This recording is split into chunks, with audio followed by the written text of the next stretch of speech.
O sagrado dom da vida nesta terra. Prelúdio da vida eterna no céu. Perguntas e respostas. Catecismo contra o aborto. Primeira pergunta.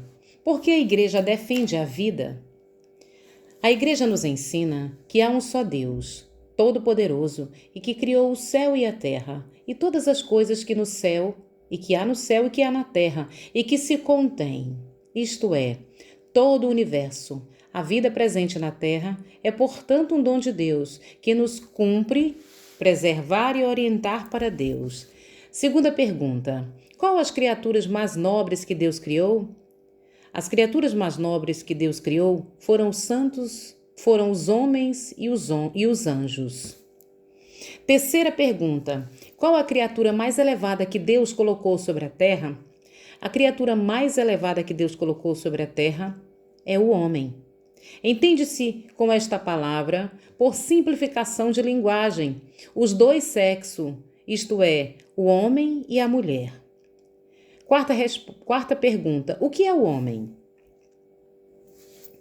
O homem é uma criatura racional composta de uma alma e corpo. O corpo é gerado pelos pais e uma alma imortal é criada e infundida por Deus nesse corpo. Quinta pergunta. O que é a alma? A alma é uma substância espiritual, dotada de inteligência e de vontade, capaz de conhecer e amar a Deus e de o possuir eternamente. Sexta pergunta: em que momento a alma é infundida por Deus?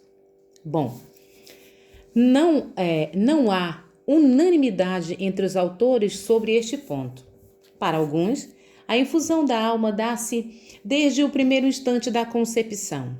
Para outros, ela não poderia proceder ao menos à nidação, isto é, quando o óvulo fecundado atinge a cavidade uterina e ali escava uma espécie de ninho, no qual se instala. Autores mais antigos supunham que a alma só seria infundida quando o corpo tivesse atingido um grau de organização mais adiantado. É o que se chamava animação tardia. Com os conhecimentos atuais sobre o desenvolvimento do embrião humano, a tendência dos autores é considerar a infusão da alma como sendo comitante à concepção. Sétima pergunta. Essa tese da animação tardia não permitiria que o aborto pudesse ser praticado antes da infusão da alma? Respondo. Mesmo nesta hipótese, o aborto não pode ser justificado. Por quê? Porque a partir da concepção estamos já perante uma vida humana em formação. Documentos da Igreja o afirmam claramente. No decorrer da história, os padres da Igreja, bem como seus pastores e os seus doutores, ensinaram a mesma doutrina, sem que as diferentes opiniões acerca do momento da infusão da alma espiritual tenham introduzido uma dúvida sobre a legitimidade do aborto. Jamais se negou que o aborto provocado, mesmo nos primeiros dias da concepção, fosse objetivamente falta grave. Uma tal condenação foi de fato unânime, desde o primeiro catecismo elaborado pela Igreja, conhecido como Didaquê. O aborto é condenado. Não matarás o embrião por meio do aborto. O primeiro mandamento é amar a Deus sobre todas as coisas. O segundo é não tomar o seu santo nome em vão. O terceiro é guardar domingos e festas de guarda. O quarto é honrar pai e mãe. E o quinto é não matar. O sexto é não pecar contra a castidade. E o sétimo, não furtar. O oitavo, não levantar falso testemunho. E o nono, não desejar a mulher do próximo. E o 10º, não cobiçar as coisas alheias. Esses são os 10 mandamentos da lei de Deus. Continuamos. A 8ª pergunta. Para que é o homem criado por Deus? Respondo. Para conhecer, amar e servir a Deus neste mundo, o homem, depois de gozar da vida eterna, portanto, O homem é chamado a uma plenitude da vida, que se estende muito além da existência terrena e que consiste na participação da própria vida. Nona pergunta: então, a vida não termina nesta terra?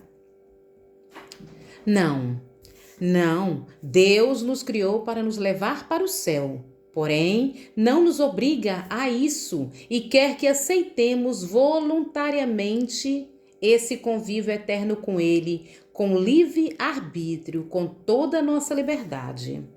10ª pergunta: como manifestamos nossa aceitação do convívio para o qual Deus nos chama? Pelo cumprimento dos 10 mandamentos da lei de Deus, que manifestam nossa conformidade com a vontade divina. A transgressão de qualquer mandamento indica nossa discrepação com relação a Deus e, portanto, nos separa dele nesse ponto. 11ª pergunta: toda transgressão dos mandamentos indica uma ruptura completa com Deus? Respondo: há transgressões graves, como os pecados mortais, e leves, como os pecados veniais.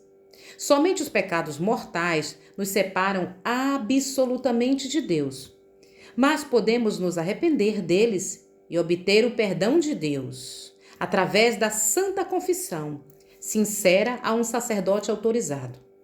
Os pecados veniais são também perdoados no sacramento da confissão, ou por atos de penitência que pratiquemos, ou ainda que não tenham sido declarados na confissão.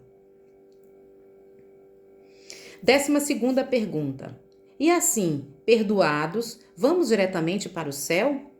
Normalmente, teremos que passar antes pelo purgatório, o que é necessário para purificar nossa alma de todo apego ao pecado, mesmo venial, bem como para completar a penitência dos pecados mortais e veniais, cometidos pelos quais, embora perdoados, não fizemos a penitência devida aqui nesta terra.